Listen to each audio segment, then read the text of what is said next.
اعوذ باللہ من الشیطان الرجیم بسم اللہ الرحمن الرحیم. عزیزان امان، آج کا درس سورہ بلد سے شروع ہوتا ہے. 30واں پارہ، سورۃ 90.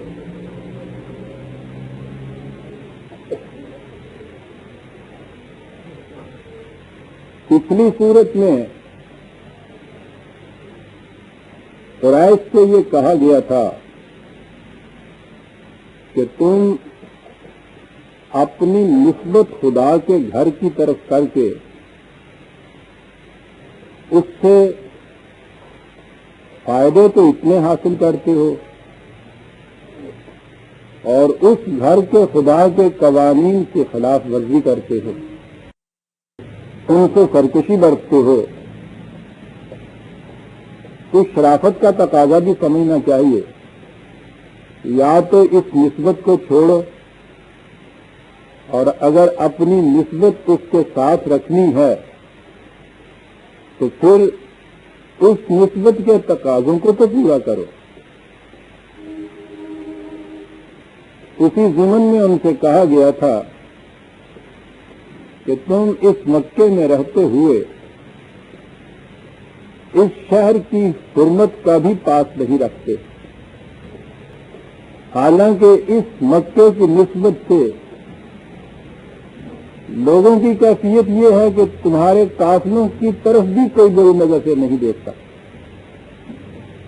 تم اس کے احترام کو بھی ملحوظ خاطر نہیں رکھتے. اسی سلسلے میں اب یہ سورہ ہمارے سامنے آتی ہے. لا اقسم بهذا البلد وانت حل بهذا البلد. یہ پہلا لا ایسا نظر آتا جیسا اس کے معنی ہوتا ہے لا اقسم، میں قسم نہیں کھاتا ان چیز کی، یہ بات نہیں.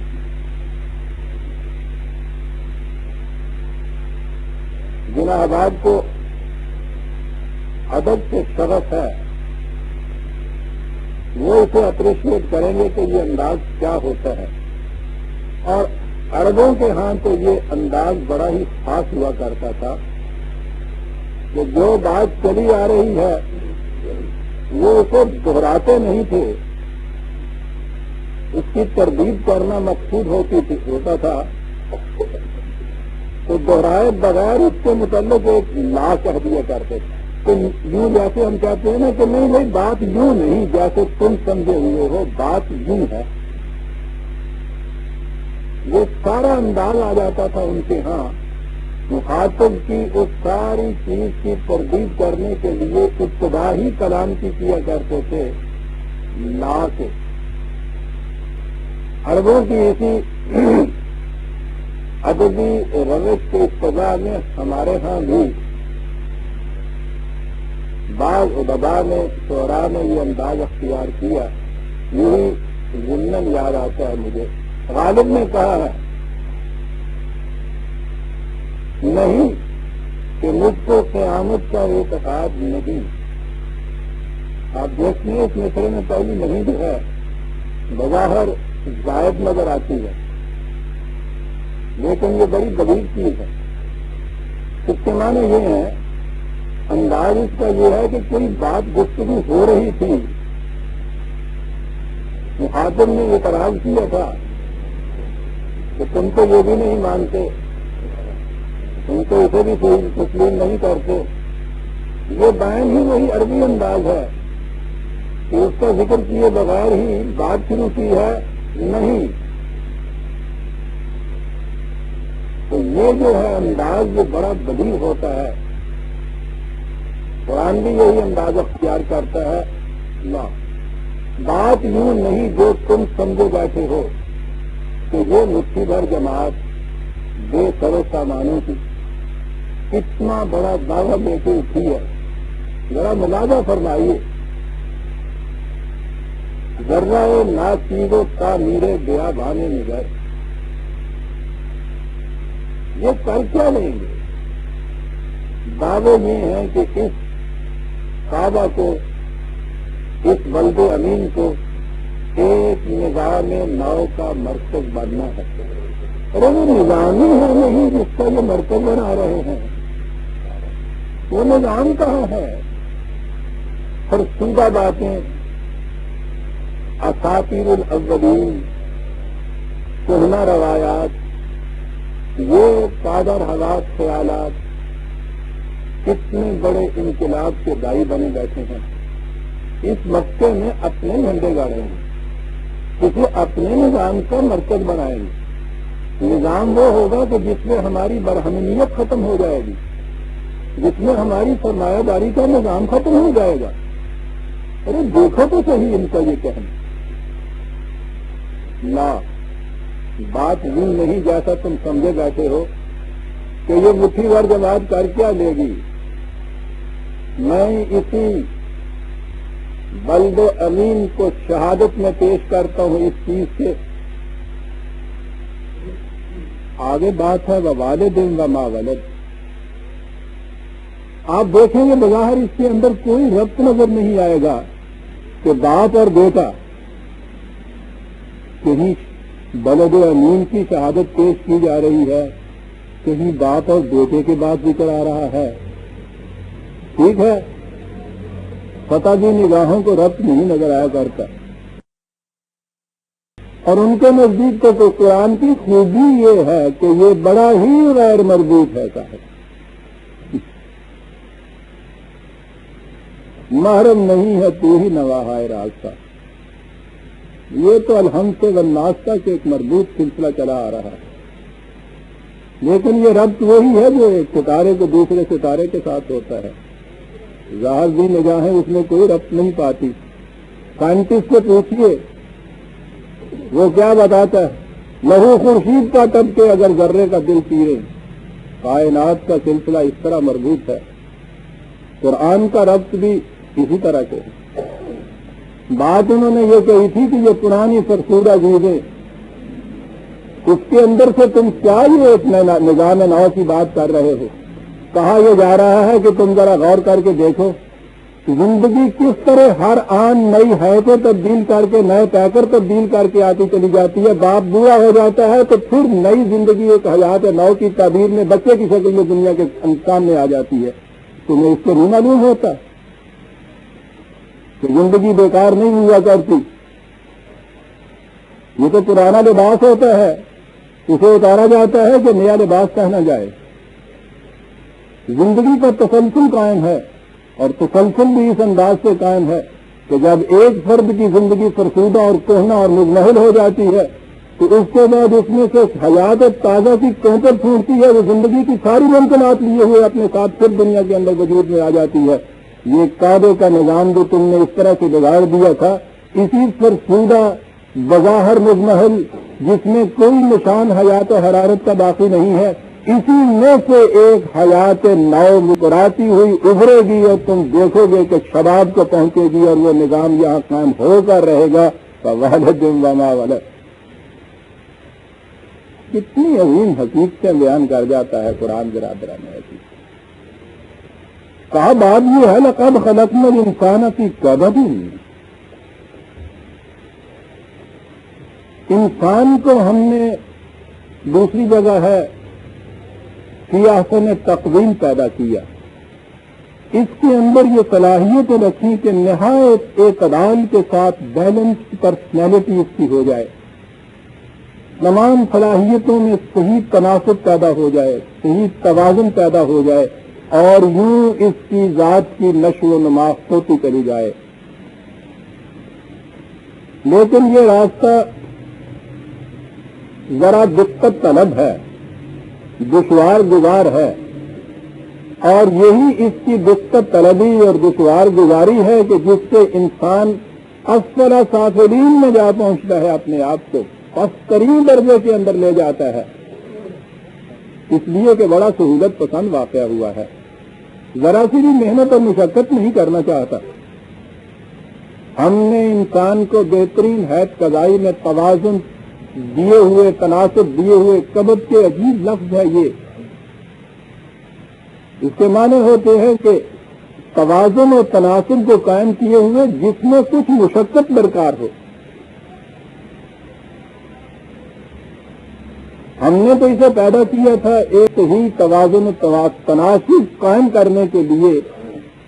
وہ ہو سکتا تھا صرف خدا کے قوانین کے اتباع سے، لیکن ایحسب ان لن یقدر علیہ احد، اور یہ سمجھے بیٹھا ہے کہ نہیں میرے اوپر کوئی قانون کسی کا ہے ہی نہیں، میں خود مختار ہوں، جو بھی میں آئے میں کروں. لیکن ایسا کہنے والا اس نظام نو کی تشکیل کی مخالفت کے اندر اس وقت اپنا مال و دولت تک صرف کر رہا ہے. تھوڑے ہی دنوں کے بعد وہ وقت آ جائے گا جب اسے کہنا پڑے گا کہ یقول اہلکت مالا لبدا، اسے یہ کہے گا کہ میں نے خامخواہ کے لیے اتنی محنت سے جمع کردہ مال ضائع کر دیا. اب دیکھتے ہیں کس انداز سے کہا جا رہا ہے کہ یہ ساری مخالفتیں حاصل اور نامراد رہیں گی، اور یہ نظام کامیاب ہو کر رہے گا کہ جو اس وقت اتنی دولت صرف کر رہے ہو اس کے ناکام بنانے میں تھوڑے ہی دنوں کے بعد تمہیں کافی حسرت ملنا پڑے گی، اور تمہیں یہ کہو گے باساد یاد کہ افسوس میں نے اپنا مال یوں ہی ضائع کر دیا. ایحسب ان لم یرہ احد، بات یہ ہے، یہ سمجھتا یہ ہے کہ مجھے کوئی دیکھنے والا ہی نہیں ہے. بڑے بڑے جرائم، جیسا میں نے اس سے پیش کر کئی مرتبہ کہا ہے، انسان اس اطمینان کے ساتھ کرتا ہے کہ اسے کوئی ڈیٹیکٹ نہیں کر رہا، کوئی دیکھ نہیں رہا، کوئی واقف نہیں اس کے ان جرائم سے. وہ کہتا ہے کہ یہ ساری بدعنوانیاں، خلاف ورزیاں، سرکشیاں اور بے باکیاں اس لیے ہو رہی ہیں کہ یہ سمجھتے یہ ہیں کہ ہمیں کوئی دیکھنے والا نہیں ہے. یہ ٹھیک ہے کہ انسان کو ہم نے صاحب اختیار و ارادہ بنایا، اس کو یہ قوتیں دی ہیں کہ وہ مشاہدہ کرے، مطالعہ کرے، لیکن اس کے بعد ایک اور چیز بھی ہے. اگلی آیات میں یہ چیز آئی، أَلَمْ نَجْعَلْ لَهُ عَيْنَيْنِ وَلِسَانًا وَشَفَتَيْنِ، کیا یہ واقعہ نہیں ہے کہ ہم نے اسے دو آنکھیں دی کہ دنیا میں دیکھ بھال کر چلے، راستے کے نشیب و فراز کو اچھی طرح سے اپنی نگاہوں میں رکھے، آنکھیں کھول کر چلے دنیا کے اندر، خود مشاہدہ کرے، اور جس بات کے متعلق علم نہ ہو لسانن و شفتین، ہم نے اسے زبان دی، دو ہونٹ دیے کہ اپنے معافی ضمیر کو اظہار کر سکے، دوسرے سے بات کر سکے. یہ بڑی عجیب چیز ہے جو قرآن نے ساتھ کہی ہے. حیوانی زندگی سے جب لائف زندگی آگے بڑھ کر انسانی پیکر میں آئی ہے تو یہاں جو بنیادی خصوصیات اسے ملی ہیں ان میں ایک قوت گویائی بھی ہے، نطق کی قوت، کمیونیکیشن کی قوت، اظہار خیال کی قوت، بولنے کی قوت جسے آپ کہتے ہیں. یہ بڑی چیز، بولنے کے لیے یوں تو زبان ہی کہہ دینا کافی ہوتا ہے، لیکن یہ ہونٹ جو دیے ہیں ساتھ، کسی وقت ہونٹوں کو کھلا رکھ کر اور خالی زبان کو چلا کر بول کے دیکھیے، یہ دو ہونٹ اتنے عجیب آلہ ہے ساتھ اس کے کہ زبان خالی اظہار مقصد نہیں کر سکتی، بولنے کے لیے زبان اور دو ہونٹوں کا ہونا بڑا ضروری ہے. اتنا پرفیکٹ آلہ دیا ہے اس کو بولنے کا، آنکھوں سے دیکھے اور اس کے بعد دوسروں سے پوچھنا ہے تو پھر اپنی قوت گویائی سے کام لے. یہ سارا کچھ تو یہ خود کرے، اور اس کے ساتھ ہماری طرف سے بھی ایک بات ہوئی، وَهَدَيْنَاهُ النَّجْدَيْنِ،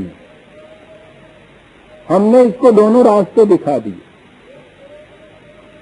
وہی جو میں مثال دیا کرتا ہوں کہ جہاں دو راستے پھٹتے ہیں ہر دوراہے کے موڑ پر، وہاں موڑ کے اوپر راستہ دکھانے کے معنی کیا ہوتے ہیں؟ ہر وقت تو ایک چوکیدار بیٹھا ہوا نہیں ہوتا، ہر وقت تو ایک گائیڈ یا رہنما ہوتا نہیں کہ وہ آپ کو بتا دے کہ یہ راستہ شہر کو جاتا ہے یا یہ راستہ گلبرگ کی طرف جاتا ہے. وہاں کیا کیا جاتا ہے؟ ایک سائن پوسٹ لگا دیا جاتا ہے. وہ سائن پوسٹ کافی ہوتا ہے. اب یہ کہا کہ تمہیں آنکھیں دے دی کہ اس کو پڑھ لو، خود نہیں پڑھ سکتے تو تمہیں قوت گویائی دے دی کہ کسی سے پوچھ لو. اور یہ چیز کہ اگر وہاں سائن پوسٹ نہ لگا ہوا ہو تمہاری آنکھیں بھی بیکار، تمہاری گویائی کی قوت بھی بیکار. جس دوراہے کے اوپر سائن پوسٹ نہ لگا ہو آپ دیکھتے ہیں کہ وہاں کس قدر دشوار ہوتا ہے صحیح راستے کا اختیار کرنا. تو کہا کہ انہی چیزوں کی ضرورت تھی، دوراہا آئے وہاں سائن پوسٹ نصب کر دیا جائے. یہ ہم نے وحی کے ذریعے کر دیا. سائن پوسٹ اتنا محکم مضبوط لگایا کہ زمانے کے حوادث اب اس کو کسی طرح سے کوئی ذوق پہنچا نہیں سکتے کہ ہم نے اس قرآن کو نازل کیا اور ہم ہی اس کی حفاظت کے ذمہ دار ہیں. ایسا محفوظ سائن پوسٹ. پھر وہ لسان مبین کے اندر لکھا ہوا ہے، گوپت ودیا نہیں ہے. یہ نہیں ہے کہ وہ پاکستان والوں کے لیے ہے اور چینی زبان کے اندر وہ لکھ کے ایسا دے دیا کہ پتہ ہی نہ چلے کسی کو. زبان ایسی ہے، زندہ زبان. عزیز برادران عزیز، جیسا میں کہا کرتا ہوں کہ یہ اعجاز ہے اس زبان کا جس میں قرآنی حقائق متحمل ہونا تھا کہ جس زمانے میں ابراہیم علیہ السلام کے بیٹوں میں سے ایک خاندان میں نبوت، حکومت، حکمت، شوکت، سطوت یہ رہی، یہ بنی اسرائیل تھی. بنی اسماعیل کے ہاں ہم دیکھتے ہیں کہ اس کعبے میں لا کے بتایا اور اس کے بعد ان کی اور تاریخ ہی نہیں ملتی سوائے اس سے کہ یہ زبان بناتے رہے. یہ طائر و پیش رفت تھا. یہ قبیلہ جو تھا اس قرآن کی آمد کے لیے یہ ساری کچھ تیاریاں کر رہا تھا. زبان ایسی، اور اس کے بعد یہ دنیا کی پرانی زبانیں ڈیڈ لینگویج ہو چکی ہوئی ہیں، بیشتر ان میں سے مردہ ہو چکی ہوئی ہیں. یہ آج بھی اسی طرح سے تر و تازہ ہے. آپ حیران ہوں گے کہ عربی بولنے والے ممالک جتنے بھی ہیں ان میں بولنے کی زبان کے اندر تو فرق آ گیا ہے. وہی فرق جو ہمارے ہاں ضلع اور ضلع کی پنجابی میں ہوتا ہے، علاقے اور علاقے کی پنجابی زبان میں بھی آپ دیکھتے ہیں کہ اتنا فرق ہو جاتا ہے. کلوکیل جسے کہتے ہیں اس میں تو فرق ہو گیا ہے، لیکن ان کے ہاں کی ریٹن لینگویج جو ہے، تحریر کی زبان جو ہے، وہ آج بھی وہی زبان ہے جو قرآن کی زبان ہے. اور یہی وجہ ہے کہ مراکش سے لے کے اور نجد تک یا انڈونیشیا تک جہاں بھی عربی پڑھنے والے لوگ ہیں کوئی دقت ہی نہیں ہوتی. کسی ملک کی کوئی کتاب، کسی علاقے کی کوئی کتاب لکھی ہوئی دوسرے علاقے میں پڑھی جانے کے اندر زبان تو ان کی سمجھ میں نہیں آتی. ہمارے یہاں آ کے یہ جو نجدی بولتے ہیں ہمیں سمجھ میں نہیں بات آتی، ہم جو عربی کو جانتے ہیں. لیکن انہیں کی لکھی ہوئی کتاب جو ہے وہ ہم اسی طرح سے پڑھ لیتے ہیں جیسے کہ عربی جاننے والا ہر جگہ کی کتاب پڑھ سکتا ہے. زبان زندہ زبان ہے ان کے ہاں کی. قرآن محفوظ، قرآن کی زبان زندہ. یہ ہے سائن پوسٹ جو لگا دیا، تمہیں آنکھیں دی کہ خود پڑھو، پڑھ نہیں سکتے ہو تو پوچھو کسی دوسرے سے. کتنی بڑی چیز کہی. پھر وہی الفاظ کی بات آ جاتی ہے، ہداینا. خود ہدایت کے اندر ہوتا ہے کسی چیز کو ابھار کے پیش کرنا. ابھری ہوئی چیز کو کہتے ہیں. صرف راستہ دکھانا نہیں ہوتا، ابھار کے کسی چیز کو سامنے لانا ہوتا ہے. اور یہاں نجدین کہہ کے پھر یہ کہا، میں نے کہا نا کہ عربی زبان میں تو مرادفات سینکڑوں ہزاروں ہوتے ہیں. راستے کے لیے 20 الفاظ تھے. نجد کہتے ہی اس وجہ کو ہے جو ابھار جس میں ہوتا ہے، ابھری ہوئی چیز ہوتی ہے. راستہ دکھایا تو وہ ایسا نہیں کہ جس میں ابہام ہو کسی قسم کا، شک و شبہ رہ جائے، ابھرا ہوا راستہ تو آپ دیکھتے ہیں کتنا نمایاں ہوتا ہے. دکھایا تو اس طرح سے دکھایا کہ ابھرا ہوا ہے یہ راستہ، اور نجدین دونوں راستے ہم نے دکھا دیے. اب یہ دونوں راستوں میں آگے دیکھیے کہ فرق کیا ہے. خلقتہم العقبہ کا، وہاں کہا تھا نا کہ خلقنا الانسان فی کبد، کہ اس کے اندر جتنی صلاحیتیں ہیں ان صلاحیتوں کو ڈیولپ کرنے کے لیے کچھ تھوڑی سی محنت کرنی پڑتی ہے. ڈیولپڈ فارم کے اندر نہیں ملتی. ہر حیوان کو اس کی جو صلاحیت ہوتی ہے وہ ڈیولپ فارم میں ملتی ہے. اسے اس کو ڈیولپ کرنے کے لیے کچھ نہیں کرنا پڑتا. چیل کے بچے کو سیکھنا ہی نہیں پڑتا کہ اڑنا کس طرح سے ہوتا ہے. بچ کے بچے کو کہیں سیکھنا ہی نہیں پڑتا کہ تیرنا کس طرح ہوتا ہے. انسان کے اندر کی صلاحیتیں اسے ڈیولپ کرنی ہوتی ہیں. اسی کا نام ہے دشوار گزار تھوڑا سا راستہ جسے کہا. مشکل اس کی یہ ہے کہ یہ سہولت پسند اتنا واقع ہوا ہے کہ ذرا سا بھی دقت طلب معاملہ جو ہوتا ہے یہ اسے اختیار نہیں کرتا.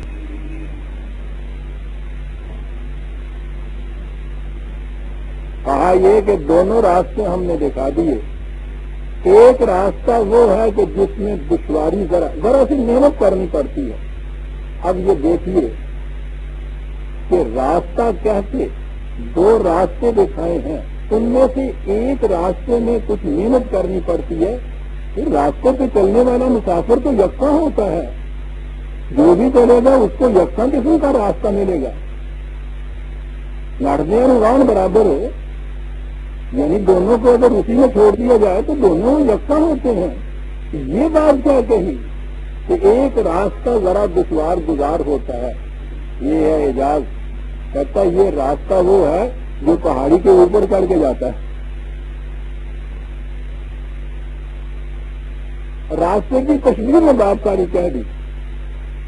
دشوار گزار ہے، دشواری اس میں نہیں ہوتی.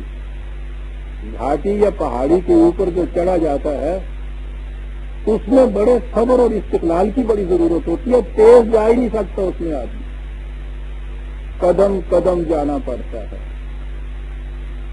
رکنا پڑتا ہے، ٹھہرنا پڑتا ہے. اور پھر یہ تو عرب سے عقبہ کا لفظ انہوں نے استعمال کیا ہے چڑھنے والے راستے کے لیے. عقبہ کے معنی ہوتا ہے پیچھے. وہ راستہ کہ جہاں دو قدم چلنے کے بعد پیچھے مڑ کے دیکھنا پڑے کہ کتنا ہی آ گیا.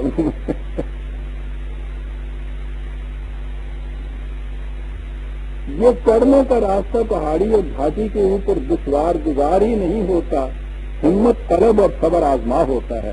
اور یہ ہے وہ چیز جو قرآن نے کہی تھی کہ ان الذین قالوا ربنا اللہ ثم استقاموا.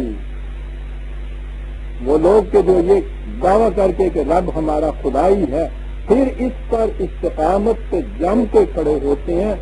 اس پر بڑے ہی استقامت و ثبات کی ضرورت ہوتی ہے.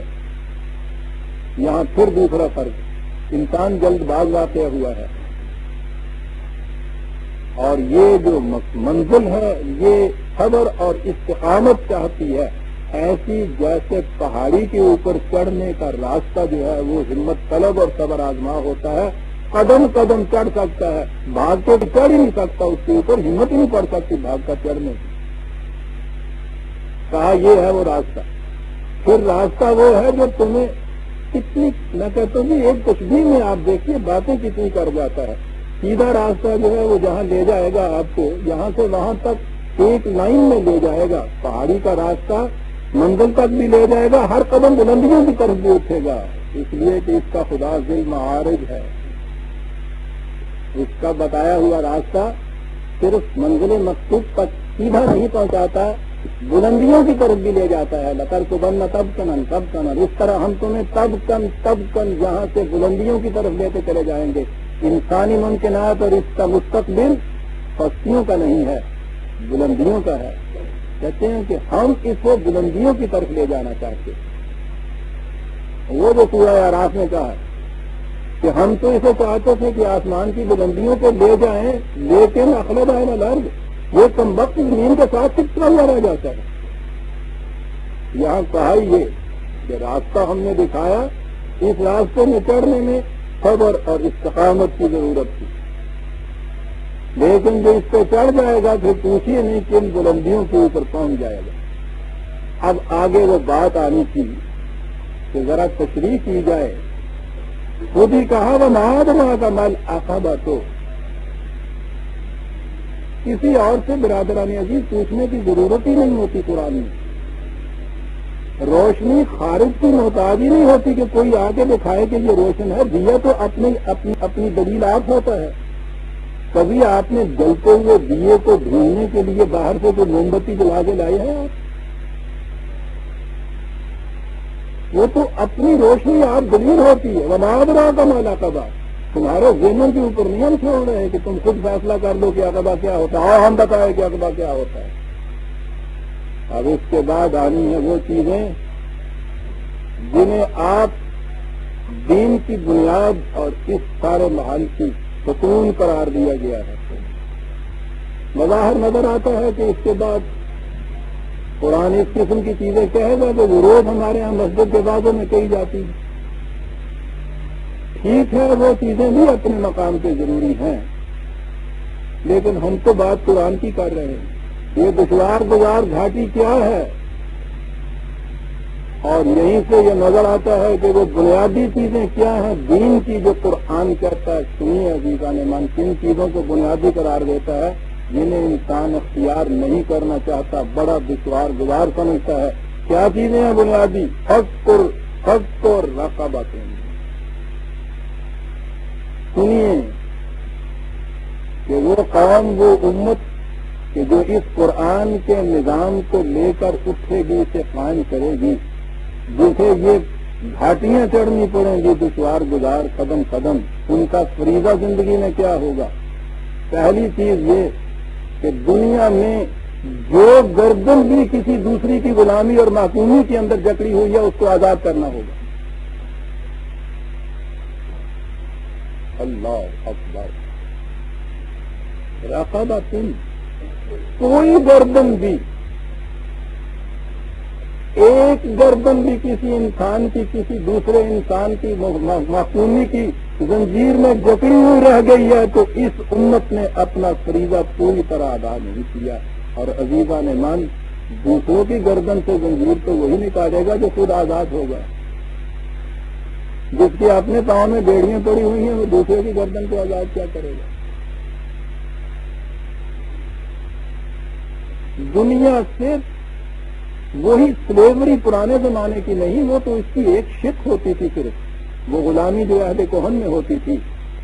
غلامی تو آج بھی موجود ہے، اس سے کہیں زیادہ شدید تر اور وسیع تر پیمانے پہ موجود ہے، شکلیں بدلی ہوئی ہیں۔ اب لوہے کی زنجیریں نہیں پہنائی جاتی، اب زنجیریں جو ہیں ان کا انداز اور ہو گیا ہوا ہے۔ وہ غلام تو ہر وقت یہ ذہن میں سوچتا تھا کہ کسی طرح سے زنجیریں توڑ دوں، کسی طرح سے یہ ٹوٹ جائیں تو میں نکل بھاگوں۔ اب زنجیریں وہ پہنائی جاتی ہیں کہ اگر ذرا خطرہ کہیں ہوتا ہے کہ یہ یہاں سے میں آزاد ہو جاؤں گا تو وہاں روتا ہے، چلاتا ہے، گر گڑاتا ہے۔ کوئی مزدور جسے معاشی زنجیروں میں جکڑ کے آپ کارخانے میں رکھتے ہیں، جس مصیبت میں وہ دن گزارتا ہے وہ معلوم ہے، لیکن اس کے باوجود اگر کسی دن یہ معلوم ہو جائے کہ یہاں ریٹرنچمنٹ ہونے والی ہے اور وہ نکال دیا جائے گا تو پوچھیے نہیں اس سے کیا گزرتی ہے۔ اور کوئی عقیدت مند جو کسی چیز پیر کے آستانے کے اوپر بلا زنجیر بیٹھا ہوا ہے، غلامی کی زنجیروں میں جکڑا ہوا، کسی دن اگر ان کی آنکھوں میں تھوڑی سی بھی بڑا فروختی ان کی طرف آ جائے تو پوچھیے نہیں کس طرح گر گڑاتا ہے کہ یاد رہو تباہ ہو جاؤں گا، مجھے یہاں سے نہ اٹھائیے۔ غلامی کی زنجیریں کن گوشوں سے پہنائی جاتی ہیں؟ آج دنیا کے اندر معلوم نہیں کہ کوئی ایسا خوش نصیب انسان نظر آئے کہ جس کی گردن میں کسی نہ کسی قسم کی غلامی کی زنجیر نہ پڑی ہوئی ہے۔ لیکن یہ امت دنیا میں بھیجی گئی، یہ نظام جس کا مرکز اس بلد امین میں بننا تھا، اس نظام کی پہلی خصوصیت یہ بتائی گئی کہ یہ نظام اٹھے گا دنیا میں ہر گردن سے رغبت، ہر گردن سے غلامی کی زنجیروں کو توڑ کے رکھ دے گا۔ حضور نبی اکرم صلی اللہ علیہ وسلم کی بعثت کا مقصد قرآن نے سورہ اعراف میں یہ بتایا تھا کہ یہ ان زنجیروں کو توڑ دے گا جن میں انسانیت جکڑی ہوئی ہے، ان سنوں کو اٹھا کے توڑ کے رکھ دے گا کہ جن کے نیچے انسانیت دبی ہوئی چلی آ رہی ہے۔ اور یہی مقصد بتایا اس امت کا، یہی مقصود بتایا اس نظام کا، حق و رقبت، دنیا میں ہر نوع غلامی کے لیے پیغام موت۔ اور اس کے بعد آپ اپنے ہاں دیکھتے ہیں آپ کے مذہب پرست طبقہ نے کیا کیا۔ آج اس وقت بھی بڑے فخر سے کہا جاتا ہے کہ اسلام میں جنگ کے قیدیوں کو غلام بنایا جائے گا اور ان کی عورتوں کو لونڈیاں بنایا جائے گا، اب بلا تعداد ان سے تمتع کی اجازت ہے۔ اللہ اکبر! میں کہتا ہوں اس کی تردید کے لیے کہیں لمبی چوڑی بات کیجیے نہیں، دو لفظ ہیں کہ فق و رقبت، تو اس کی بنیادی چیز بتائی ہے۔ ارے جو نظام اور جو قوم دنیا کے ہر غلام کو آزاد کرنے کے لیے اٹھا تھا، وہ دنیا کے آزاد انسانوں کو غلام بنانے کے لیے آئے گا؟ کیا یہی اسلام ہے جسے آج دنیا کے اندر آپ پیش کر رہے ہیں؟ جس اسلام کا یہ دعویٰ ہے کہ فق و رقبہ بنیادی چیز ہے۔ پہلی چیز یہ ہے، دنیا میں ہر نوع غلامی کے لیے قیام مرگ ہوگا یہ نظام۔ اگلی چیز سنیے برادران عزیز، کہ وہ نظام جسے حضور نے فرمایا کہ میں قائم کرنے کے لیے اٹھاؤں، اس بندے امین نے جس کا مرکز بندہ ہے، او اطعام فی یوم ذی مسغبۃ،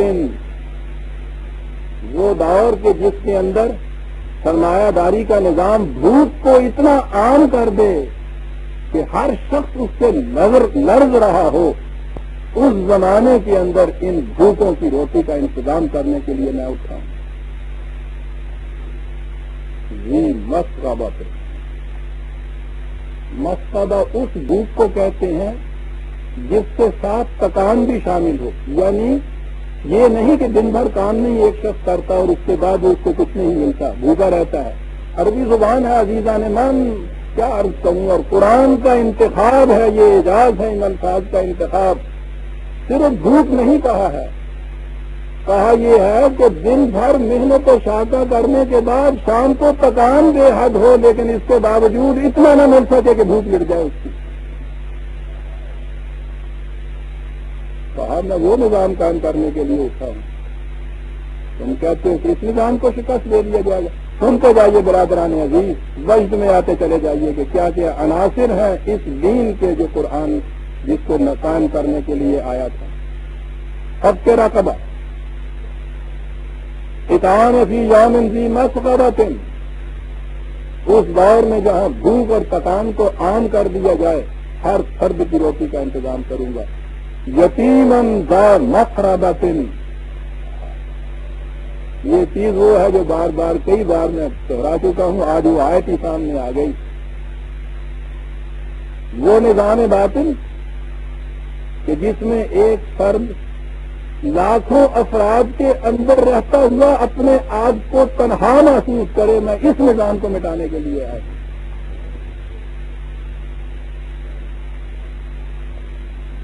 جیزان من پوچھا کرتے ہیں کہ اسلام کی تعلیم کیا ہے؟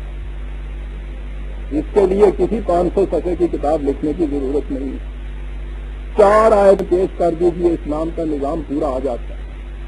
حق رقبہ، اطعام فی یوم ذی مسغبۃ، اس دور میں رزق کا انتظام جس میں تکان تو بے حد ہو، اس تکان کے نتیجے میں پیٹ بھر کے یتیم ذا مقربۃ، وہ نظام کے جس میں ہر فرد اپنے آپ کو لاکھوں کے اندر رکھتا ہوا تنہا محسوس کرے۔ تفصیل میں جاؤں گا تو شاید اس ایک ٹکڑے کے لیے بھی مجھے مہینہ بھر بھی کم ہوگا، لیکن مجھے تو آگے بڑھنا ہے۔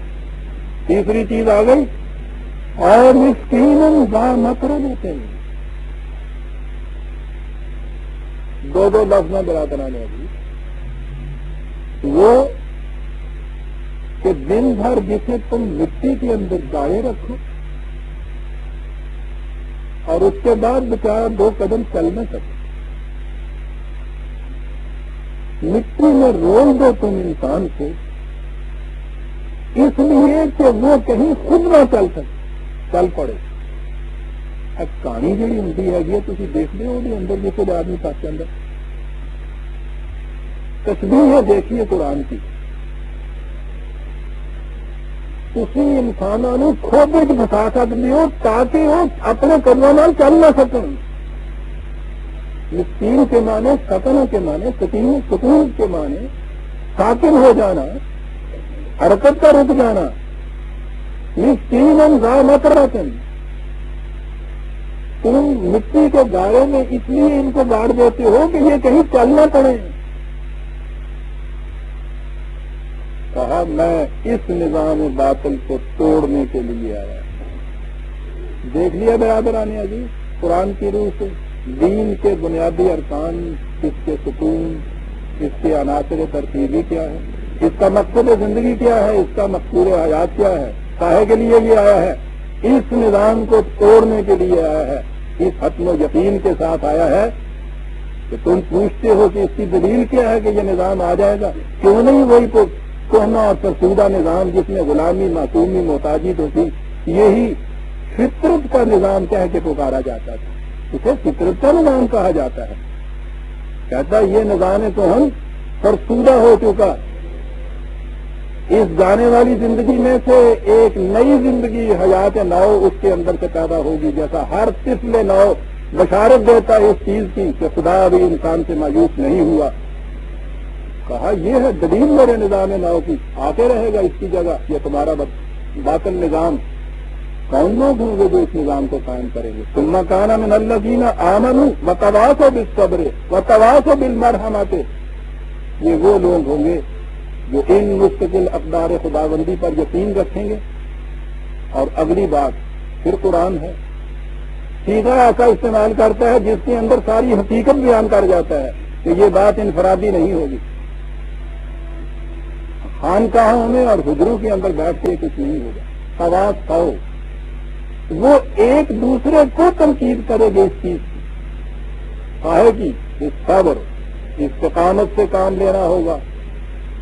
ساری دنیا کے ساتھ اعلان جنگ ہے یہ نظام جس کے یہ 4 عناصر ترتیبی بتائے ہیں. آپ دیکھیے تو صحیح 4 نظام عالم کے خلاف اعلان جنگ ہے یہ. اس لیے وہ ایک دوسرے سے کہیں گے استقامت کے ساتھ. دوسری جگہ جو قرآن نے کہا ہے اصبروا والصابروا، خود اپنے پاؤں جما کر رکھو اور دوسروں کا بازو پکڑو کہ اس کے پاؤں میں بھی لغزش نہ آ جائے. تواصوا بالصبر، خود جم کر رہیں گے اور دوسروں کے ساتھ یہ صورت ہوگی کہ وہ بھی استقامت کے ساتھ رہیں. کاہے کے لیے؟ تواصوا بالمرحمۃ، تاکہ دوسروں کے دکھوں کا علاج کیا جائے. جس کو ضرورت ہے محتاج کو اس کو مرحمت، ہمارے یہاں بھی لفظ استعمال ہوتا ہے نا، مرحمت فرما دیجیے گا. اسی کو تو رحمت کہتے ہیں. رحمت ہوتا ہے کسی کو دینا اس انداز سے کہ اس میں نرمی کا پہلو ہو، درستگی کا پہلو ہو. اس انداز سے دینا، یوں بھیک دے کہ دست گدا کو خبر نہ ہو. اسے مرحمت کہتے ہیں میرا کرام ہے.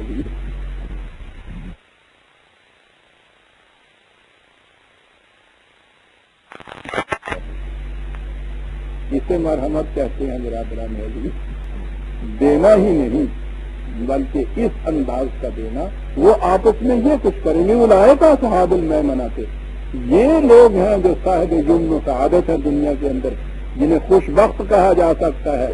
والذین کفروا بآیاتنا ہم اصحاب المشامۃ. اور آؤ تمہیں بتائیں کہ جو بدبخت دنیا کے اندر کون رہ جاتا ہے وہ کہ جو اس قسم کے اسالیب و انداز سے انکار کرتا ہے. ان مستقل اقدار سے جو انکار کرتے ہیں بڑے ہی بدقسمت رہ جاتے ہیں.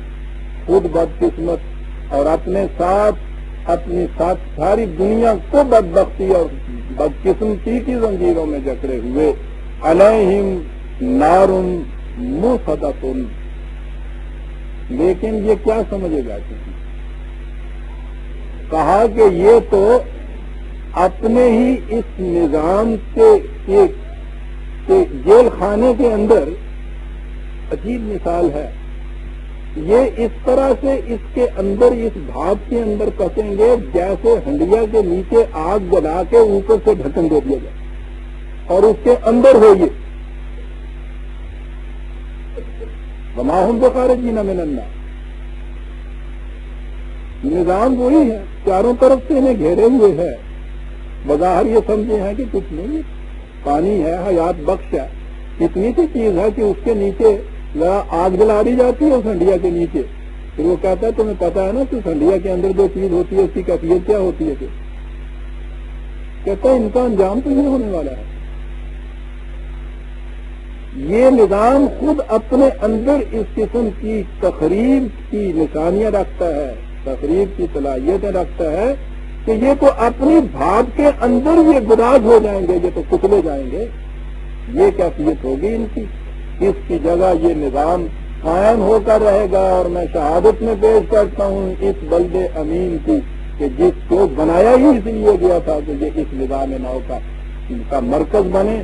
اور شہادت میں پیش کرتا ہوں نظام فطرت کی کہ وہ کونا اور فرسودہ زندگی کے بعد ایک حیات نو کو دنیا کے اندر لاتی ہے. یہ نظام آ کر رہے گا. سورہ خالی بلد 91 سورۃ الشمس. بسم اللہ الرحمن الرحیم.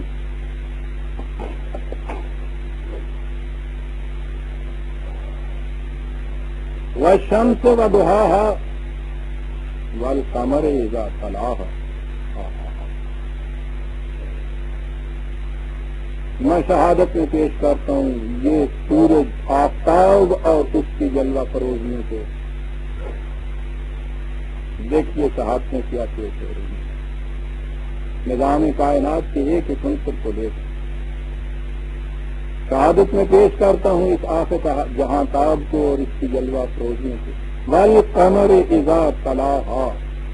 عزیزان من، ایک لفظ سے آئیے اور پھر کہیے کہ اس کے بعد کسی دلیل و شہادت کی ضرورت رہے گی کہ یہ انسان کا کلام نہیں، یہ خدا کا کلام ہے. 1400 سال پیشتر عرب کی سرزمین میں ایک شخص انپڑھ وہ یہ کہہ رہا ہے. بات تو یوں ہی چلی آ رہی ہے. شہادت میں پیش کرتا ہے نظام کی طرف. شمس کی بات ہے، سورج کی، اس کے بعد قمر کی بات ہے، چاند کی. آپ کو معلوم ہے نا کہ یہ آج کا سائنٹسٹ یا کم از کم 200 صدی زیادہ سے زیادہ ہوئی ہے جس میں یہ چیز تھی کہ چاند کے اندر اپنی روشنی نہیں ہوتی. یہ اپنی روشنی مستعار لیتا ہے سورج. ایک لفظ ہے یوں ہی. شہادت میں تو قمر کو پیش کیا ہے، ساتھ اس کے ہے وَطَلَعَهَا. عربی زبان میں یہ کہتے ہیں وہ شخص جو کسی سے اپنے قرض کا کچھ بقیہ لینے کے لیے اس کے پیچھے پیچھے پھرتا رہے کہ دے جا بابا دے، اور مجھے دے بابا دے. کہتا ہے وہ قمر جو سورج کے پیچھے کیوں پھر رہا ہے جیسا قرض لینے والا اس کے پیچھے پھر رہا ہے.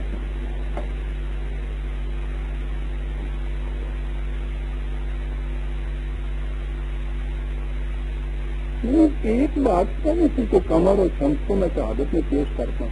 میں پوچھتا یہ ہوں ساری دنیا کے سائنٹسٹ اور علم افلاک کے ماہرین سے کہ 6 صدی عیسوی میں وہ کہیں سے یہ شہادت پیش کر کے بتا دیں کہ چاند کی اپنی روشنی نہیں ہوتی، یہ سورج کے پیچھے پھرتا ہے اور اس سے مستعار لیتا ہے اپنی روشنی کو.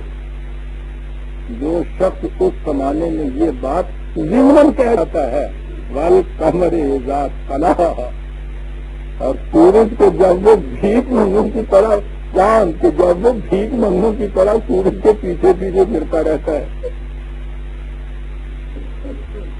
کوئی انسانی ذہن یہ چیز اس دور کے اندر کہہ سکتا تھا برادران میں؟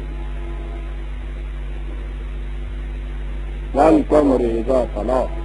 والنہار اذا جلاها، دن کے جب اس کی آب و تاب کی چمک دمک کے سامنے آتی ہے، واللیل اذا یغشاها، اور رات کی تاریکیاں جب وہ چادر ہر چیز کے اوپر چھا جاتی ہے، اس کو لپیٹ لیتی ہے، والسماء وما بناها، اور یہ اور اجرام فلکی جو تمہیں نظر آتے ہیں جن کو اس طرح سے بنانا ہی نہیں ہوتا، بلکہ کسی شے کو بلندیوں کی طرف لے جا کے بنانے کے معنی ہوتے ہیں، اس کے ایک لفظ کے اندر وہ چیز موجود ہے۔ والارض وما طحاها، اور یہ زمین جو گول ہونے کے باوجود یوں پھیلی ہوئی تمہیں نظر آتی ہے کہ احساس ہی نہیں ہوتا کہ یہ گول بھی ہے، یہ تو نظام کائنات ہی ہے۔ اور اس کے بعد انسان کی اپنی دنیا کی طرف آ گئے، والنفس وما سواها،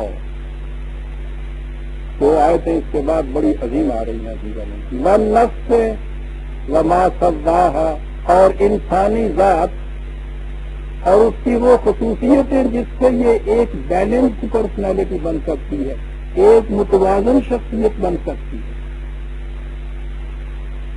یہ سارا نظام کائنات تناسب اور توازن پہ چل رہا ہے برادران۔ اگر ان کی کسی رفتار میں، کسی ریڈیشن میں، کسی گریویٹیشن میں، کسی باہمی کشش کے اندر ان کے توازن میں کروڑویں حصے کا بھی فرق آ جائے تو یہ سارا سلسلہ کائنات ٹکرا کے ایک دن میں پاش ہو جائے۔ بیلنس، وضع المیزان جو قرآن نے کہا تھا، ہم نے کائنات کو بنایا، اس میں ترازو کھڑا کر کے رکھ دیا۔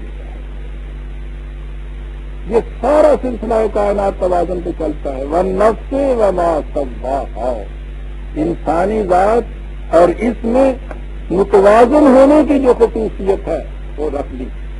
یہ ہے اگلا ایک ٹکڑا، 3 لفظ کہ جس کے غلط مقصود و مفہوم نے اتنی گمراہیاں پھیلا رکھی ہوئی ہیں۔ پہلے تو دوسری دنیا کے اندر تھی، اس کے بعد پھر آپ کی اپنی مسلمانوں کے اپنے اندر جو چیز آئی، فَأَلْهَمَهَا فَجُورَهَا وَتَقْوَاهَا، اس کے معنی آپ دیکھیں گے یہ کیے جاتے ہیں کہ انسان کے اندر خدا نے نیکی اور بدی کی تمیز رکھ دی۔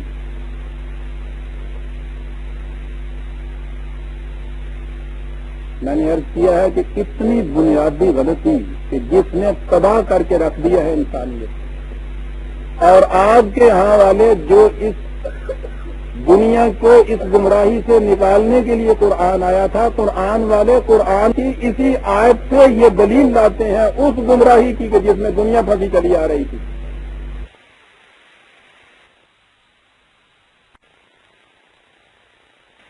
عقیدہ یہ تھا، نظریہ یہ تھا کہ انسان کے اندر یہ ایک چیز موجود ہے جو اسے غلط اور صحیح میں امتیاز کر دیتی ہے، اور اسے اس کی ضمیر کی آواز کہا جاتا ہے، کانشنس۔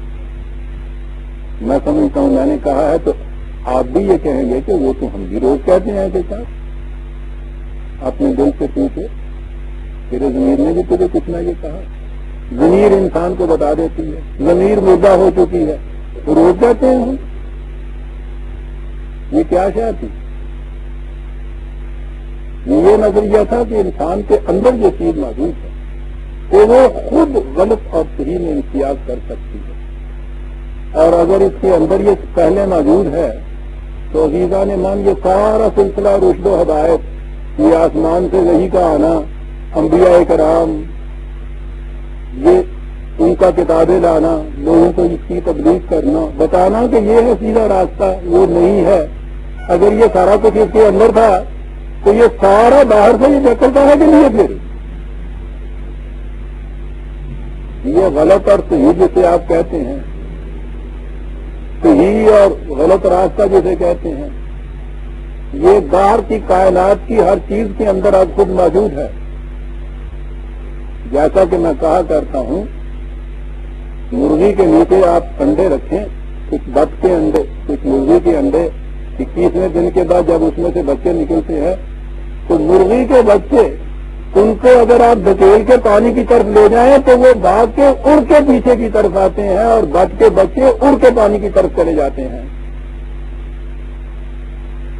یہ کون سا ان کی طرف رسول آیا تھا جس نے کہا تھا کہ پانی کی طرف نہ جانا ڈوب جاؤ گے؟ کون سے نبی نے یہ چیز کہی کہ تمہارے لیے خشکی تمہارے لیے یہ پانی کا راستہ دیا، یہی صحیح ہے؟ یہ مرغی اور بچے بچے کی بات نہیں ہے، مائگریٹری برڈ جن کو آپ کہتے ہیں،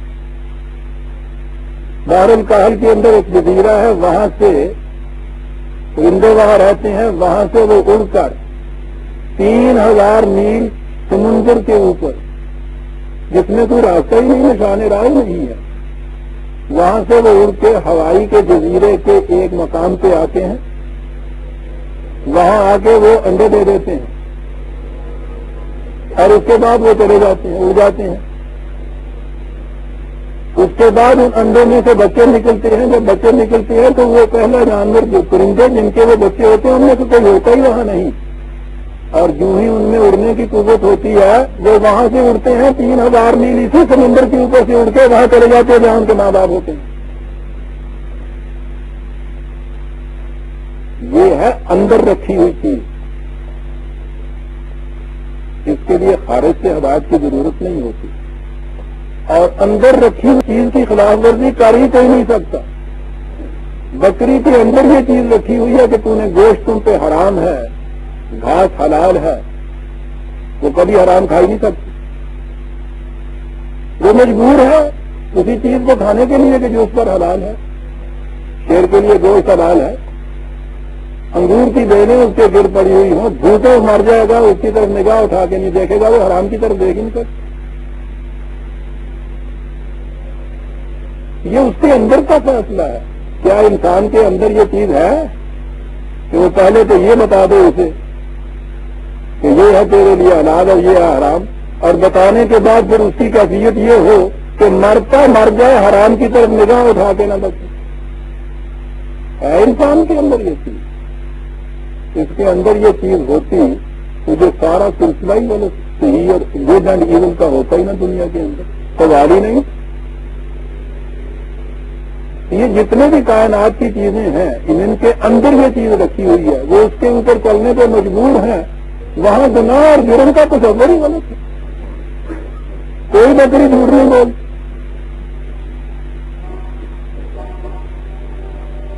سواری نہیں۔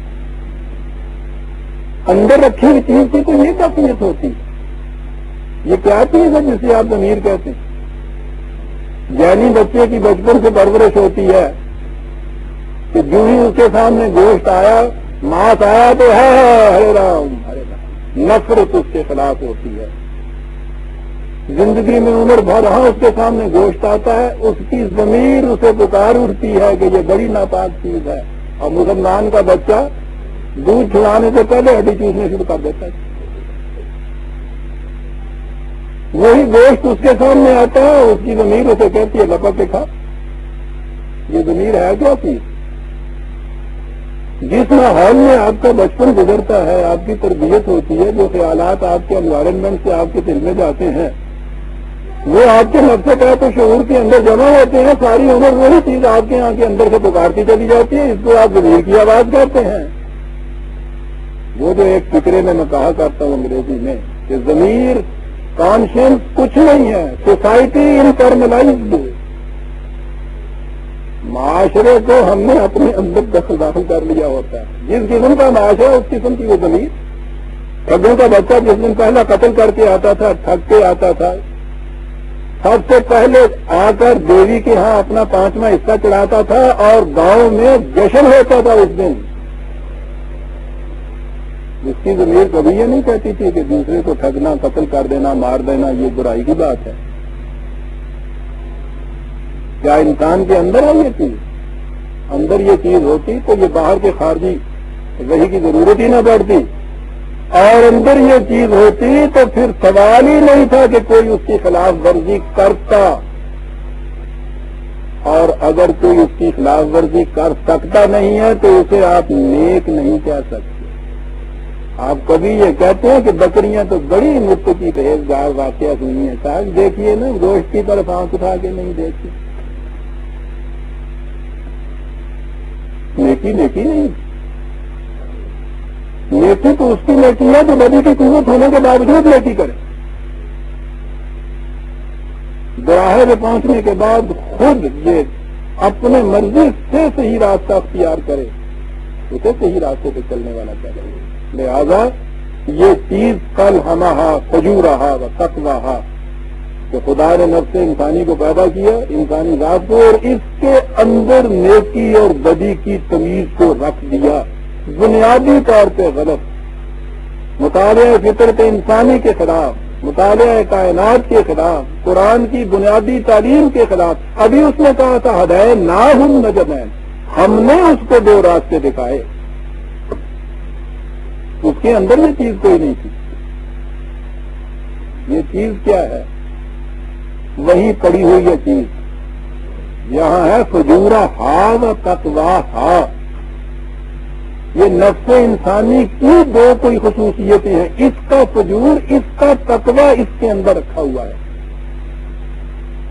الہامہ کے معنی ہوتے ہیں، الہام کے معنی ہوتے ہیں کسی چیز کو کسی چیز کے اندر داخل کر دینا، نگل دینا جسے کہتے ہیں.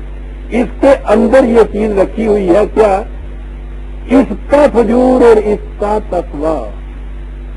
یہ اس کے اندر صلاحیت رکھی ہوئی ہے. فجور کے معنی، فجرہ کے معنی ہوتے ہیں ڈس انٹیگریشن، پھٹ جانا، انتشار. یہ چیز جو ہم نے اس کو دی ہے ڈیولپڈ فارم کے اندر بنی بنائی ہوئی نہیں دی. اس کے اندر دونوں ممکنات ہم نے رکھ دیے ہیں کہ یہ اس کو ڈس انٹیگریٹ بھی کر سکتا ہے اور ڈس انٹیگریشن سے بچ بھی سکتا. جس طرح سے جی چاہے اپنی اس ذات کو اب یہ بنائے. فجورہا و تقواہا، اس کا تجدد انتشار کی نظر ہو جانا اور اس کا اس سے بچ جانا، اس کا نیکی اور بدی نہیں ہے. یہ نفس انسانی بھی اور دونوں امکانات اس کے اندر رکھ لیے. ضمن میں عرض کروں کہ یہ جسے الہام آپ کے یہاں کہا جاتا ہے، قرآن میں یہ ایک لفظ ہے الہمہا، جس کے معنی ہوتے ہیں کسی چیز کو نگل لینا، کسی میں کسی چیز کو داخل کر دینا. اب یہاں سے آپ کے یہاں ایک لفظ الہام آیا اور پھر ان تنکوں کے پل کے اوپر سے ہاتھی گزارنے شروع کیے. مستقل بھی ذات آپ کے یہاں ایک چیز ہے الہام ہوتا ہے، کیا وہی تو نہیں ہوتی الہام ہوتا ہے؟ یعنی ایک دوسرا نام رکھ لیا اس کا اور یہ کہہ دیا کہ ٹھیک ہے صاحب باب نبوت تو بند ہے. ان سے پوچھئے کہ دونوں میں فرق کیا ہوتا ہے؟ خدا کی طرف سے براہ راست کسی کو کوئی علم مل جانا، اسی کو وحی کہتے ہیں، اور اسی کا نام آپ کے یہاں الہام ہوتا ہے، اسی کو آپ کے یہاں کشف کہتے ہیں. یہ نبوت کے دروازے کو توڑ کے نبوت کے دعویٰ کرنے والے کے خلاف تو اتنا کچھ اور ہونا چاہیے ہی. ہمارا تو بنیادی ایمان ہے اپنے نبوت سے، لیکن قدم قدم کے اوپر وہ مدعی اب کے موجود یہ کہتے ہیں جو کہ ہمیں خدا کی طرف سے براہ راست یہ علم ملتا ہے. یہی دعویٰ نبوت نہیں تو اور کیا ہے؟ یہ وہی نہیں تو اور کیا ہے؟ یہ فریب لفظ کہ ہم نے لفظ ایک دوسرا اس کے لیے چن لیا ہوا ہے. ختم نبوت کے بعد برادران عزیز خدا کی طرف سے براہ راست کسی کو علم ملنے کا سلسلہ ختم ہوا، اسی کو ختم نبوت کہتے ہیں. اب علم جو خدا نے دینا تھا قرآن کے اندر موجود، اور دوسری چیز عقل انسانی، تیسرا ذریعہ علم کوئی نہیں دنیا کے اندر ہے. نفس انسانی کے اندر یہ ممکنات ہم نے رکھ دی. جی چاہے تو اس کو ڈیولپ کر لے، نشو و نما دے کر انٹیگریشن سے بچ جائے، انتشار سے بچ جائے، اور اگر اس کا جی چاہے تو اس کو انتشار میں کر لے. جو میں کہہ رہا ہوں اس کے لیے کہیں دور جانے کی ضرورت ہی نہیں ہے. اگلی دو آیتیں اس کی تشریح کر رہی. قد افلح من زکاہا وقد خاب من دساہا. اب یہ ہر فرد کے اوپر ہے کہ اس کو یہ نشو و نما دینا چاہتا ہے یا اس کو یہ اس طرح سے دبا دینا چاہتا ہے اور مار دینا چاہتا ہے. لفظ سنیے، قد افلح، وہ کامیاب ہوا. لفظ پھر کامیابی کے لیے لفظ فلاح ہے. فلاحت تو کھیتی باڑی کو کہتے ہیں. افلاح کے معنی ہوتا ہے جس کی کھیتی پروان چڑھ جائے. اس کی کھیتی پروان چڑھی کس کی؟ من زکاہا، جس نے اسے نشو و نما دے دی. تو بات ظاہر ہو گئی انسانی ذات غیر نشو و نما شکل کے اندر ممکنات پاسبلٹی یا پوٹینشیلی کی فارم کے اندر انسان کو دی. اب انسان کے اوپر یہ ہے کہ اس کو وہ جی چاہے تو نشو و نما دے دے، جی چاہے تو اس کو بالکل مردہ کر دے. قد افلح من زکاہا، جس نے اس کو نشو و نما دے دی اس کی کھیتی پروان چل گئی. وقد خاب من دساہا، کیا عرض کروں یعنی من وقت ہی نہیں ہوتا ایک ایک لفظ کے لیے. یہ جو کھیتی کی جاتی ہے اس میں بیج کو مٹی کے نیچے دبایا جاتا ہے، سیدھی سی بات، اس کے بغیر وہ بھی نہیں سکتا. لیکن مٹی کا جتنا بوجھ اس کے اوپر ہوتا ہے اس کا ایک خاص توازن ہوتا ہے، ایک وزن ہوتا ہے. اس وزن کے ساتھ مٹی بیج کے اوپر ہو تو بیج اونچے سے پھوٹتا ہے، اور اگر وہ وزن زیادہ بھاری ہو جائے تو وہ ٹوٹل پھوٹنا تو ایک طرف رہا، وہ بیج کا بھی ستیاناش ہو جاتا ہے، دب جاتا ہے. یہ جو زمین کو قابل کاشت بناتے ہیں ہل چلا کے، اس کے معنی یہ ہوتے ہیں کہ بیج کے اوپر جو مٹی آئے وہ اتنی نرم اور اتنی ہلکی ہو کہ اس میں سے زندگی اپنی نمود آسانی سے اوپر کر دے. اور اگر اس کی جگہ کسی بیج کے اوپر مٹی کا ڈھیلا آ جائے تو وہ تو نہیں اٹھ سکتا نا. کہا زکا، نشو و نما اس کا ہوگا جو اس طرح سے ممکنات کے بیج کو اس نے اس مادے کی مٹی کے نیچے رکھنا ہے. یہ تو میٹیریل ورلڈ ہے، اسی کے اندر اس کی نشو و نما ہونی ہے. لیکن اس مٹی کو اس کی نشو و نما کا ذریعہ بننا چاہیے اس طرح کہ یہ اس کو دبا نہ دے. قد خاب من دساہا، دسا کہتے ہیں وہ مٹی کا ڈھیر جو کسی کو دبا دے اپنے نیچے. ایسا نہ ہو جائے کہ یہ مادی دنیا کی یہ جاذبیت کششیں ایک بہت بڑے وزنی ڈھیلے کی طرح ہوں کہ اس کے نیچے تمہاری ذات دب ہی جائے اور اس کی پونکل آنکھوں پر پھوٹے ہی نہیں. مٹی کی ضرورت ہے فلاحت کے لیے، کھیتی ہو نہیں سکتی اس کے بغیر. ترک دنیا، ترک لذات، یہ ساری چیزیں، یہ تمام چیزیں حدیث بے خبرہ ہیں. اول تو آپ ترک کر ہی نہیں سکتے، اسی لیے انہوں نے آخر میں جا کے ترک کہا ہے نا. ہاں، ترک انہوں نے کہا صاحب یہ ترک کی. کہنے لگا یہ جو دنیا ترک کرنے کی خواہش ہے یہ بھی تو ایک خواہش ہے تمہارے اندر، اس کو بھی ترک کرو. تو کریے کس طرح نہ تو بن کے وہ کس طرح نہ لب بندو، چشم بندو، گوشت بند کا جی بند کر دیا میں نے. یہ سارا یہ جو اندر بھڑک رہا ہے اس کو کیسے بند کیا جائے گا؟ انہوں نے کہا کہ یہ مٹی بڑی خطرناک چیز ہے، مادی دنیا کے اندر کی علائشی اس کو کہا گیا. قرآن افلاح کا لفظ استعمال کرتا ہے، وہ کہتا ہے مٹی کے بغیر اگ نہیں سکتی. زندگی جب تمہاری اس ارض اور زمین کی سطح کے اوپر ہے تو یہاں سے یہ جتنی مادی ذرائع ہیں ان کو تو استعمال کرنا ہوگا، لیکن یوں استعمال کرو جس طرح کسان اس مٹی کو بیج کے ساتھ استعمال کرتا ہے. اور جس کے اوپر یہ مٹی اتنے وزن سے آ گئی تو اس کے نیچے یہ دب گیا. لفظ قد خوابہ، معنی تو ہوتے ہیں ناکام رہا، لیکن یہ تو قرآن ہے صاحب. 2000 لفظ ہوں گے ناکامی کے لیے.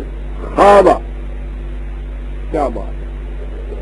یہ چکماک کا پتھر ہوتا ہے، اس کے اندر حرارت پنہا مضمر ہوتی ہے.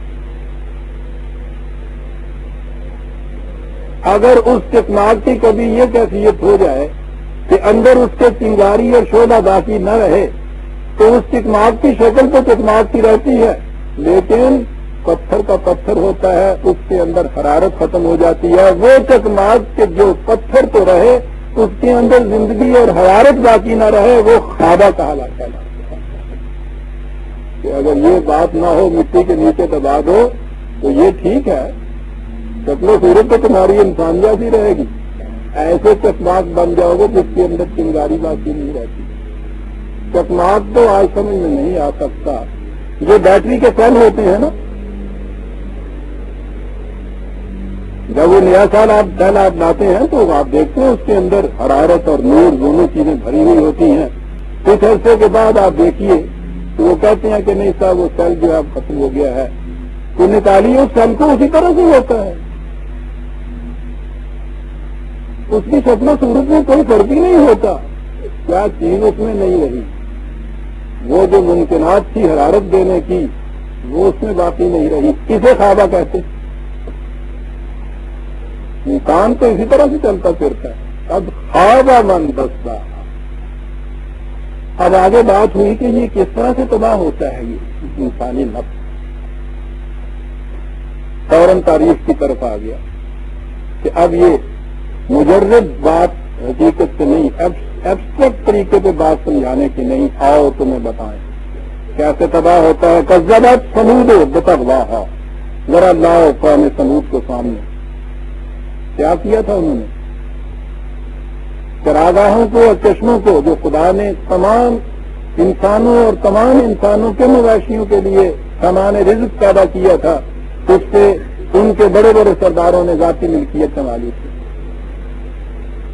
تغواہا حدود فراموشیاں ان کی.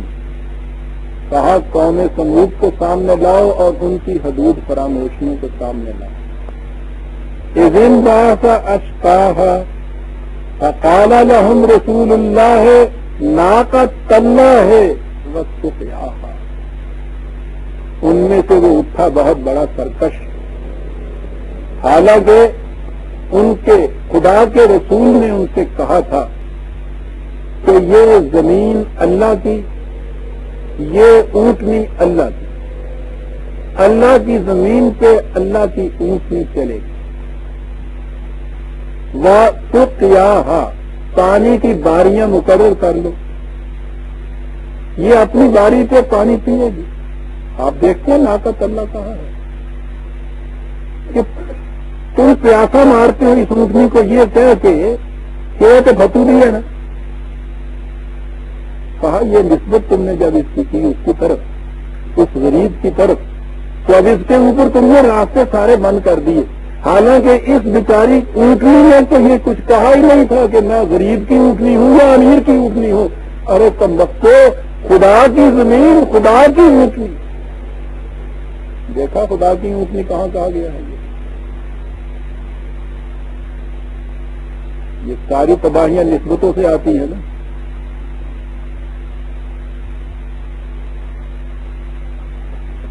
محل کے سرونٹ کوارٹر میں پیدا ہونے والا بچہ ملازم کا لڑکا، مٹھو کا پتر،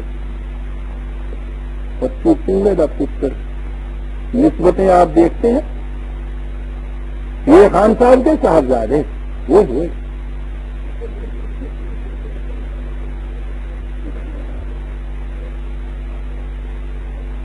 ان دونوں بچوں کے اندر انہوں نے تو کچھ ابھی کچھ کیا نہیں دنیا میں. نہ ذاتی جوہر ان کے کھلے، نہ انہوں نے اپنی محنت مشقت اپنے لیے کچھ پیدا کیا. یہ دونوں بچے اس دنیا میں آ گئے. دنیا میں آئے اس طرح سے کہ ایک اس جھونپڑے کے اندر پیدا ہو گیا، ایک اس محل کے اندر پیدا ہو گیا. تم نے نسبتیں ان کو دے دی ہیں ان دونوں کی. ساری عمر اب تعین جو ان کا ہوتا ہے زندگی کے اندر ان نسبتوں کی وجہ سے ہوتا ہے. تو کہو خدا کی مخلوق وہ بھی اور یہ بھی. ناقت اللہ. بس کہا اتنی سی چیز اڑا دیجیے مسئلہ حل ہو جاتا ہے سارا. عزیزان مان نسبتیں مار رہی ہیں. ناقت اللہ وسقیاہا فکذبوہ فعقروہا. اس نے کہا ناقت اللہ، انہوں نے کہا کہ نہیں ملا. انہیں کنگڑا دیا اونٹنیاں آ گیا، یہ نہیں پانی پی سکتی. تکذیب کی کس بات کی؟ ناقت اللہ کو ناقت اللہ نہیں کہا. دیکھا کس بات کو جھٹلایا. اور اس کے بعد وہ اٹھا اور اس کے آ کے اس نے اس کی کونچے کاٹ دی. کیا ہوا اس کے بعد؟ لفظ آتا ہے برادران عزیز، فَدَمْدَمَ عَلَيْهِمْ رَبَّهُمْ بِذَنبِهِمْ فَسَوَّاهَا. دمدمہ روڈ رولر کو کہتے ہیں. تمہارے خدا نے ان کے جرائم کی وجہ سے اس قوم کے اوپر اپنے قانون مقافات کا رولر پھیر دیا، ہموار کر کے رکھ دیا ان کو، بڑے اونچے بنے پھرتے تھے، واہ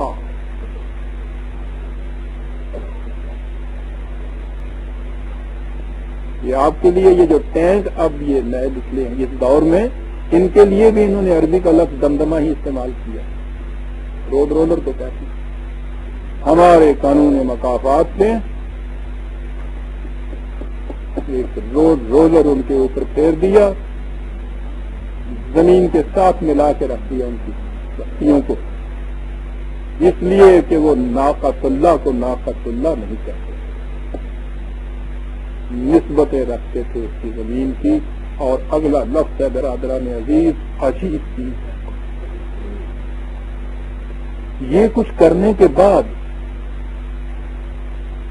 کرنے والے کو کچھ خیال آنا چاہیے، اتنی مخلوق، اتنی بڑی قوم، اس کے اوپر ایک رولر پھرا دیا جاتا ہے، تباہ کر دیا جاتا ہے، آگ کر دیا جاتا ہے، کا خیال ہونا چاہیے کہ میں نے یہ کیا کیا۔ ولا یخاف عقباها، اور اس کو اس کا قطعاً خیال نہیں پیدا ہوتا کہ اس کا انجام کیا ہوگا، اس لیے کہ یہ اسے خیال پیدا ہو جو ظلم سے ایسا کر رہا ہے۔ ڈاکٹر جب کسی کا ہاتھ کاٹ دیتا ہے تو اس کے بعد اس کو اس کی ندامت یا احساس نہیں ہوتا کہ میں نے یہ کیا کر دیا، اس کو تو خوشی ہوتی ہے اس چیز کی کہ میرا آپریشن بڑا کامیاب رہا۔ ظالم کسی کا جب ہاتھ کاٹتا ہے تو اس ہاتھ کاٹنے کے بعد پھر جب اس سے یہ کہا جاتا ہے کہ تو نے یہ کیا کیا، اس کو اس کے انجام سے واقعی افسوس ہوتا ہے، باقی دنیا بھی افسوس کرتی ہے، لیکن ڈاکٹر بھی خوش ہوتا ہے، مریض بھی خوش ہوتا ہے، اس کے علاوہ حکیم بھی مبارکباد دے دیتے ہیں، ہاتھ تو اس نے بھی کاٹا تھا، ہاتھ تو اس نے بھی کاٹا تھا۔ ایک دمدمہ فرعون چلاتا ہے مظلوموں کی بستیوں کو ہموار کرنے کے لیے، ایک دمدمہ خدا کا قانون مقافات چلاتا ہے ان ظالموں کے جنہوں نے دوسروں کی کھوپڑیوں کے اوپر اپنے محلات استوار کیے ہوئے ہیں، ان محلات کو تحقیق کر اس کو زمین کے ساتھ ہموار کرنے کے لیے اس قسم کے دمدمہ کے بعد کہا فلا یخاف عقباها، ہمیں قطعاً اس کا احساس بھی پیدا نہیں ہوتا کہ یہ چیز کیا ہو رہی ہے۔ احساس اسے پیدا ہوگا جس کے ضمیر مجرم ہوگی، میں نے پھر ضمیر کا لفظ یہ کہا، احساس جس کا نام ہے۔ جب جس وقت اس کو یہ کہتا ہے کہ پھانسی پر لٹکا دو اس کو 3 دن کے بعد، اس کے بعد کبھی اس کی ضمیر ملامت نہیں کرتی کہ میں نے یہ کیا کیا، بلکہ وہ مطمئن ہوتا ہے کہ میں نے عدل اور انصاف کے تقاضوں کو پورا کیا۔ یہ فرق ہے عزیزان من جو ایک واقعہ حضور نبی اکرم صلی اللہ علیہ وسلم کا سامنے آتا ہے۔ ایک قاتل کو سزائے موت دی گئی، اس زمانے میں اسے قتل کیا کرتے تھے، غیر مسلم تھا، سزائے موت دی گئی اور حضور جج تھے، مجسٹریٹ، ان کے حکم سے یہ ہوا، سامنے لایا گیا۔ اس زمانے میں اس طرح سے ہی اس کے اوپر سزا وارد کیا کرتے تھے۔ جلاد کھڑا ہوا سر پہ، اس کی ایک چھوٹی سی 8 سالہ بچی روتی چلچلاتی ہوئی آئی اور حضور کی ٹانگوں کے ساتھ آ کے لپٹ گئی، چلائی اور کہا کہ میرے ابا، میں یتیم ہو جاؤں گی اگر یہ میرا باپ ہے، اس کو بھی چھوڑ دو۔ حضور کی آنکھوں سے آنکھ سے نکلا۔ صحابہ نے سمجھا کہ شاید اب معاف کیا جائے گا۔ جلاد کی طرف آپ نے اشارہ کیا کہ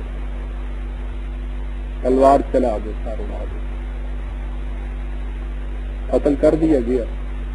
پوچھا گیا کہ حضور یہ کیا بات تھی، آنکھوں میں آپ کے آنسو بھی تھے اور اس کے باوجود آپ نے اس کے پھر قتل کا حکم دے دیا۔ کہا کہ وہ محمد ابن عبداللہ کی آنکھ رو رہی تھی اس بچی کے چلچلانے سے، قانون کو نافذ کرنے والے محمد کا ہاتھ اشارہ کر رہا تھا اس کو قتل کرنے کے لیے۔ فلا یخاف عقباہا، اور اگر اس سے قانون ڈرنے لگ جائے کہ یہ کیا ہوگا، انار کی پھیل جائے برادران عزیز۔ بات اتنے جذب و خیف کی ہے، لیکن سمجھانے کے لیے دوسری طرف بات ایک مزاح کی بھی آ گئی کہ جو اس سے ڈرتا ہے پھر کرتا کیا ہے؟ بلائے دے کر چور آ گئے، سی بڑا تگڑا، سویر میں اٹھ کے بیٹھا ہے، دیکھے گوانڈیاں انڈیاں نے تو رون دیا ہے۔ انہوں نے پوچھا کی ہوا، کہنے لگا چور آیا سی، کہنے لگا تو ستا ہی رہا ساری رات۔ اردو پنجابی نہ جاننے والے حضرات معاف رکھیں، اتنی سی بات سمجھ میں ان کے آئی جائے گی، انہوں نے گلا یہاں کی زبان کی سمجھ آئی، جی قرآن عرب کی زبان سے سمجھ آیا سی نا انہوں نے۔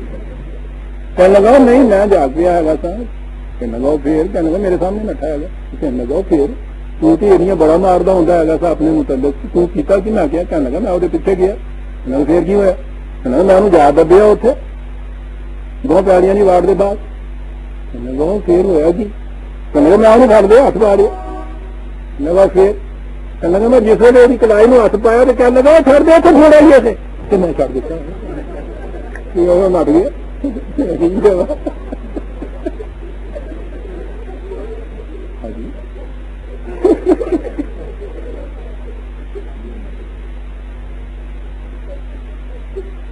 جو ظالم کی کلائی کو پکڑتا ہے اور اس کے بعد اس چیز سے اس کا دل دہل جاتا ہے کہ یہ تھوڑا ہے گا، وہ دنیا کے اندر نظام امن قائم نہیں رکھ سکتا۔ نظام امن وہی قائم رکھ سکتا ہے کہ فلا یخاف عقباہا۔ عزیزان من، دو لفظوں کے اندر قرآن قانون کی حکمرانی کی گن جنوں کہندے ہے گے نا، تک جنوں کہندے نے نا، وہ کڈ کے رکھ دیتا ہے۔